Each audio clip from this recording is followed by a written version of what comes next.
ओम शांति। 8 जून 2021 साकार मुरली। शिव बाबा कहते, मीठे सेंसिबल बच्चे, सदा याद रखो कि हम अविनाशी आत्मा है। हमें अब बाप के साथ पहले तब के फ्लो में आना है। प्रश्न, कौन सी मेहनत तुम हर एक बच्चों को अवश्य करनी है? उत्तर, बाबा तुम्हें जो इतनी नॉलेज देते हैं उसे अपनी दिल से लगाते रहो, अंदर ही अंदर उसको मनन कर हजम करो, जिससे शक्ति मिलेगी। यह मेहनत अवश्य हर एक को करनी चाहिए। जो ऐसी गुप्त मेहनत करते हैं वह सदा हर्षित रहते हैं। उन्हें नशा रहता है कि हमें पढ़ाने वाला कौन है, हम किसके सामने बैठे हैं। ओम शांति। बाबा कहते, यह किसने कहा? 2 बार कहते हैं ओम शांति, ओम शांति। एक शिव बाबा ने कहा, एक ब्रह्मा बाबा ने। ये बाप दादा इकट्ठे हैं तो दोनों को बोलना पड़े ओम शांति, ओम शांति। अब पहले किसने कहा, बाद में किसने कहा? पहले शिव बाबा ने कहा ओम शांति, मैं शांति का सागर हूँ। पीछे किसने कहा? दादा की आत्मा ने कहा। बच्चों को याद दिलाते हैं ओम शांति, मैं तो सदैव देही अभिमानी हूँ, कभी देह अभिमान में नहीं आता हूँ। एक ही बाप है जो सदैव देही अभिमानी रहते हैं। ब्रह्मा विष्णु शंकर ऐसे नहीं कहेंगे, तुम जानते हो। ब्रह्मा विष्णु शंकर का भी सूक्ष्म रूप है। तो ओम शांति करने वाला एक शिव बाबा है जिसको कोई शरीर नहीं।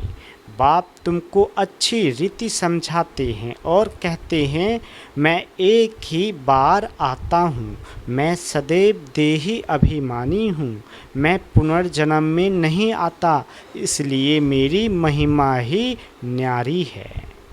मुझे कहते हैं निराकार परमपिता परमात्मा। भक्ति मार्ग में भी शिव के लिए कहेंगे निराकार परमपिता परमात्मा है। निराकार की पूजा होती है, वह कभी देह में नहीं आते हैं, अर्थात देह अभिमानी नहीं बनते हैं। अच्छा, फिर उसके नीचे आओ सूक्ष्म वतन में, जहाँ ब्रह्मा विष्णु शंकर रहते हैं। शिव का नाम रूप तो देखने में नहीं आता है, चित्र बनते हैं, लेकिन वह है निराकार। वह कभी साकार बनते ही नहीं। पूजा भी निराकार की होती है। बच्चों की बुद्धि में सारा ज्ञान रहता है। बाबा कहते, भक्ति तो की है, चित्र बच्चों ने देखा है। तुम जानते हो, सतयुग त्रेता में न चित्रों की भक्ति होती, न विचित्र की बुद्धि में आता है। परमपिता परमात्मा विचित्र है, उनका न सूक्ष्म न स्थूल चित्र है। उनकी महिमा गाई जाती है, दुख हरता, सुख करता, पतित पावन। तुम और किसी के चित्र को पतित पावन नहीं कहेंगे। बाबा कहते, कोई भी मनुष्य नहीं जिनकी बुद्धि में ये बात हो। ब्रह्मा विष्णु शंकर है सूक्ष्म वतनवासी, पहला तबका, फिर दूसरा तबका ऊंचते ऊंच मूल वतन, उस तबके में रहने वाला है परमपिता परमात्मा। सेकंड नंबर तबके में सूक्ष्म शरीर वाले हैं। थर्ड तबके में स्थूल शरीरधारी हैं। इसमें मूझना नहीं है। बाबा कहते ये बातें सिवाय परम पिता परमात्मा के कोई समझा नहीं सकता है। ऊपर में सृष्टि है आत्माओं की, उसको कहा जाता है निराकारी दुनिया। हम सब आत्माओं की दुनिया, इनकॉर्पोरियल वर्ल्ड। फिर हम आत्माएं कॉर्पोरियल वर्ल्ड में आती हैं। वहाँ है आत्माएं, यहाँ है जीव आत्माएं। यह बुद्धि में रहना चाहिए। बरोबर हम निराकारी बाबा के बच्चे हैं। हम भी पहले निराकार बाप के पास रहते थे। निराकारी दुनिया में ही आत्माएं रहती है जो अभी तक पाठ बजाने लिए आते रहते हैं। साकार में वह हो गया निराकार बाप का वतन। हम आत्मा हैं, ये नशा होना चाहिए। अविनाशी चीज़ का नशा रहना चाहिए, विनाशी चीज़ का थोड़े ही होना चाहिए। देह के नशे वाले को देह अभिमानी कहा जाता है। देह अभिमानी अच्छे व आत्माभिमानी अच्छे? बाबा पूछते। सेंसुअल कौन? आत्म अभिमानी आत्मा ही अभिमानी है, देह तो विनाशी है।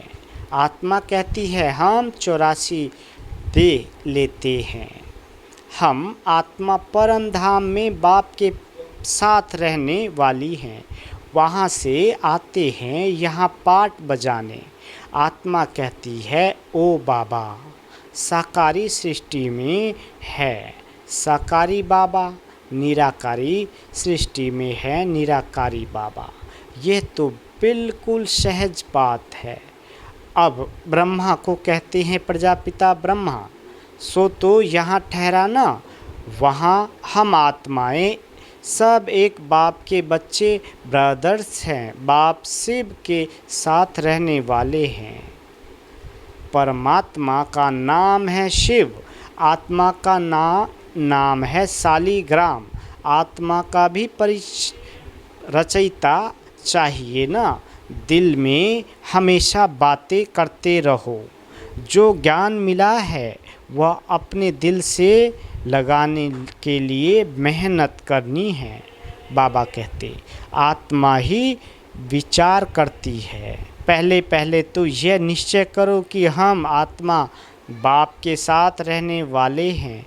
हम उनके बच्चे हैं तो ज़रूर वर्षा मिलना चाहिए।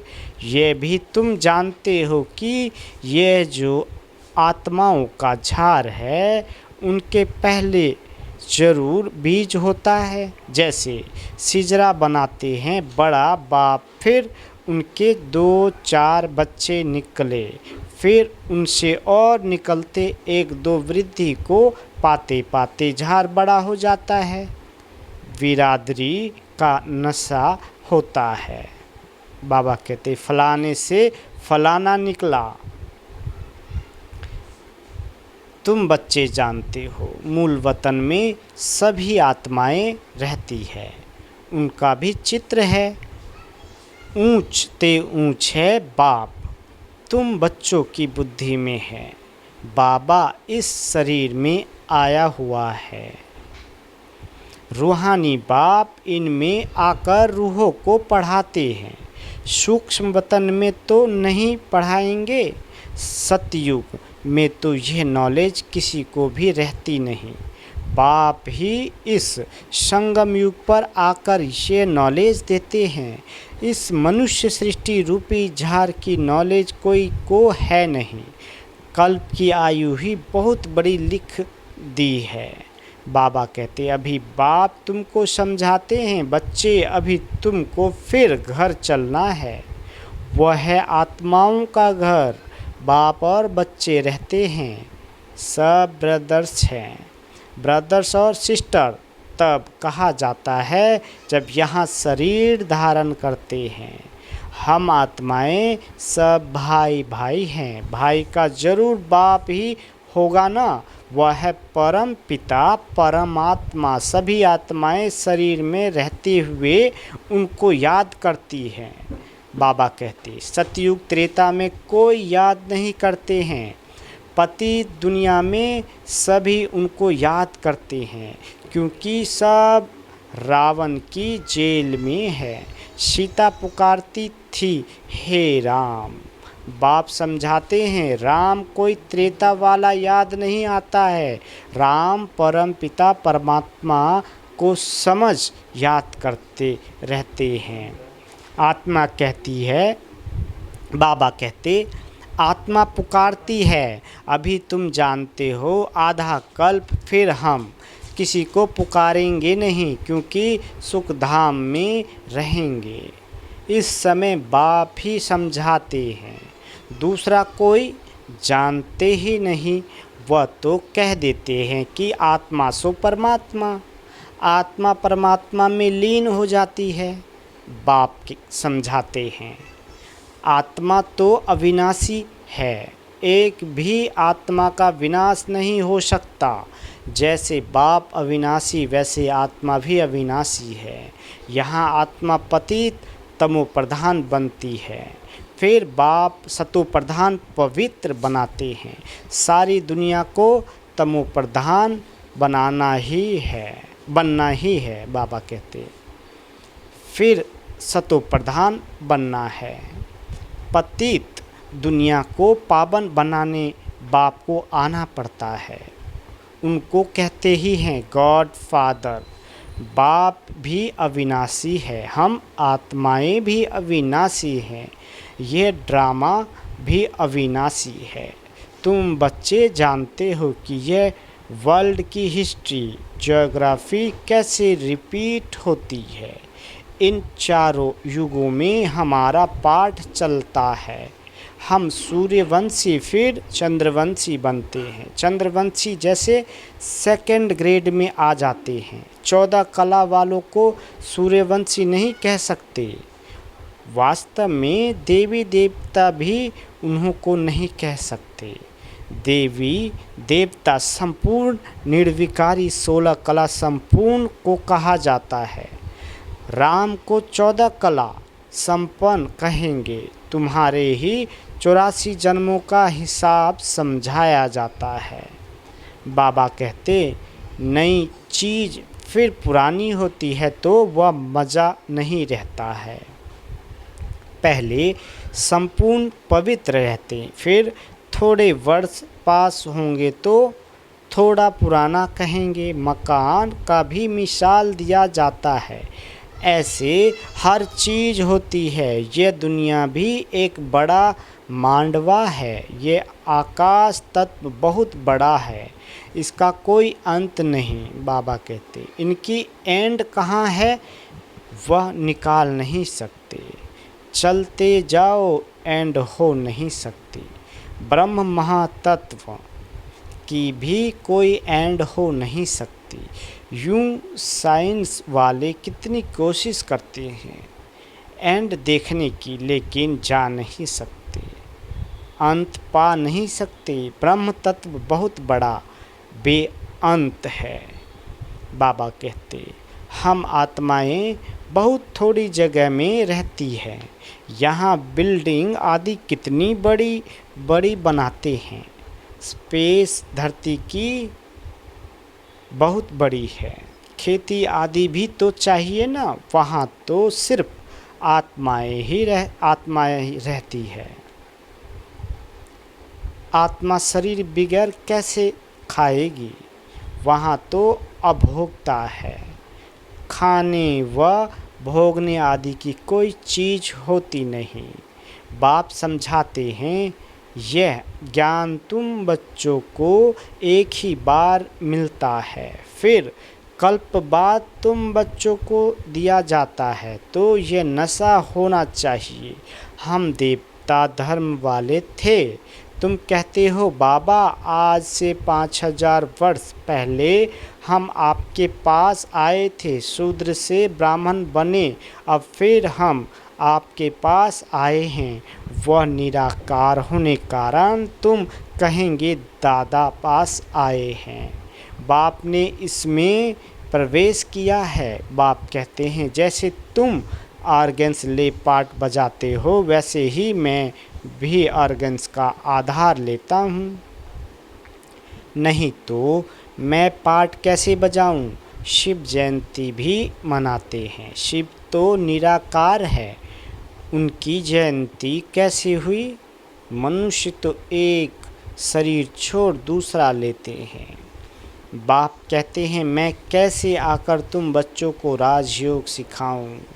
मनुष्य से देवता बनाने के लिए राजयोग बाप ही आकर सिखाते हैं। मुझे ही पतित पावन ज्ञान का सागर कहते हैं। बाबा कहते, मुझे झार के आदि मध्य अंत का मालूम है। तुम बच्चे समझते हो, बाबा इसमें प्रवेश कर हमको सब नॉलेज समझाते हैं। ब्रह्मा विष्णु शंकर के पाठ को भी समझाना चाहिए। बाबा कहते, बाप को तो समझा है कि वह पतित पावन है, हर एक की महिमा अलग अलग, ड्यूटी अलग अलग होती है। प्रेसिडेंट्स, प्राइम मिनिस्टर आदि बनते हैं। आत्मा कहती है, ये मेरा शरीर है, मैं प्राइम मिनिस्टर हूँ। आत्मा शरीर के साथ ना हो तो बोल ना सके। बाबा समझाते, शिव बाबा भी है निराकार, उनको भी बोलने के लिए कर्मेंद्रिय का आधार लेना पड़ता है। इसलिए दिखाते हैं मुख से गंगा निकली। अब शिव तो है बिंदी, उनको मुख कहाँ से आया? तो इसमें आकर बैठते हैं, उससे ज्ञान गंगा बहाते हैं। बाप को ही सब याद करते हैं। हे पतित पावन, आओ हमको इस दुख से छुड़ाओ। वही बड़े ते बड़ा सर्जन है, उसमें ही पतितों को पावन बनाने का ज्ञान है। सर्व पतितों को पावन बनाने वाला एक सर्जन है। सतयुग में सब निरोगी होते हैं। यह लक्ष्मी नारायण सतयुग के मालिक हैं। इसको ऐसे कर्म करने सिखाए जो ऐसे निरोगी बने। बाप ही आकर श्रेष्ठ कर्म सिखलाते हैं। यहाँ तो कर्म ही कूटते रहते हैं। सतयुग में तो ऐसे नहीं कहेंगे कि कर्म ऐसे हैं, वहाँ कोई दुख रोग होता नहीं। बाबा कहते, यहाँ तो एक दो को दुख ही देते रहते हैं। सतयुग त्रेता में दुख की बात होती नहीं। जो कहाँ जाए कि ये कर्मों का भोग है। कर्म अकर्म विक्रम का अर्थ कोई समझ ही नहीं सकते। बाबा कहते, तुम जानते हो, हर एक चीज़ पहले सतो प्रधान, फिर सतो रजो तमो बनती है। सतयुग में 5 तत्व भी सतो प्रधान रहते हैं। हमारे शरीर भी सतो प्रधान प्रकृति के होते हैं। फिर आत्मा की 2 कला कम होने से शरीर भी ऐसे बनते हैं। सृष्टि की भी 2 कला कम हो जाती है। बाबा कहते, ये सब बाप ही बैठ समझाते हैं, दूसरा कोई समझा ना सके। अच्छा, मीठे मीठे स्किल दे बच्चों प्रति माता पिता बाप दादा का याद प्यार और गुड मॉर्निंग। रूहानी बाप की रूहानी बच्चों को नमस्ते। हम रूहानी बच्चों की रूहानी माता पिता बाप दादा को याद प्यार गुड मॉर्निंग और नमस्ते। मीठे बाबा नमस्ते। धारणा के लिए मुख्य सार। पहला, अभी से ही बाप की श्रीमत पर ऐसे श्रेष्ठ कर्म करने हैं जो फिर कभी कर्म कूटने न पड़े, अर्थात कर्मों की सजाएं न खानी पड़े। दूसरा, किसी भी विनाशी चीज़ का नशा नहीं रखना है। यह देह भी विनाशी है, इसका भी नशा नहीं रखना है। सेंसिबल बनना है।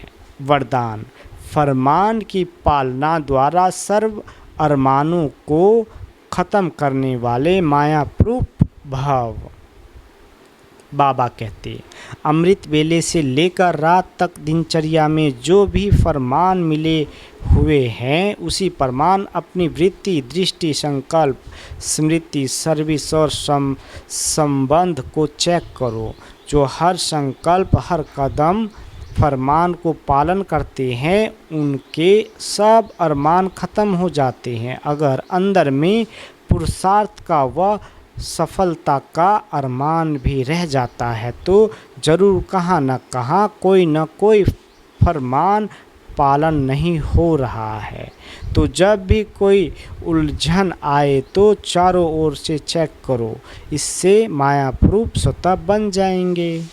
स्लोगन, अपनी सूक्ष्म कमजोरियों का चिंतन करके उन्हें मिटा देना, यही स्वचिंतन है। अच्छा, ओम शांति।